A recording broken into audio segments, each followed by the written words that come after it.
पायल भुलाए बाकी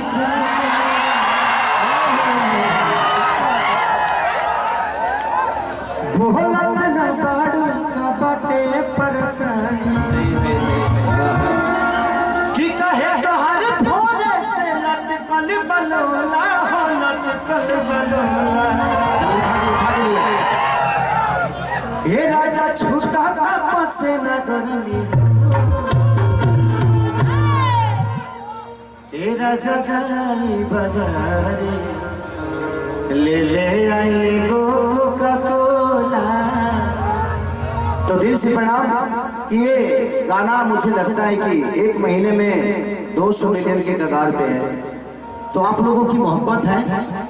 पूरे हिंदुस्तान में खेसारी लाल यादव नंबर 2 का एक इंसान है।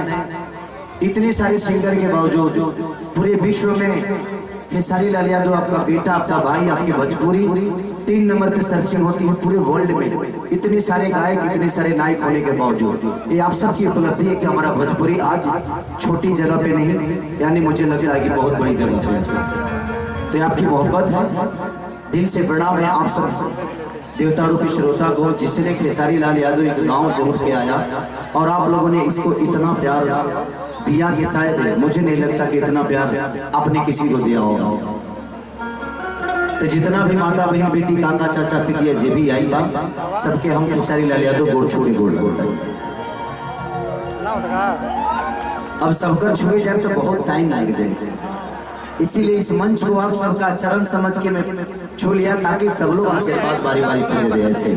और यहाँ के प्रशासन दिल से प्रणाम है आप सबको कि आप लोगों ने इतना कोऑपरेट और इतनी अच्छी व्यवस्था के साथ आप लोगों ने इस कार्यक्रम को कराने का काम किया है। और हमारे जयप्रकाश भैया से और उनके हित रिश्तेदार मित्र जो भी है जिन्होंने इस कार्यक्रम में अपना योगदान दिया है, दिल से प्रणाम। थोड़ा देर खाती बढ़ जल तरी हम भोजन के लिए करवा तो तारे लोग संग काम बा।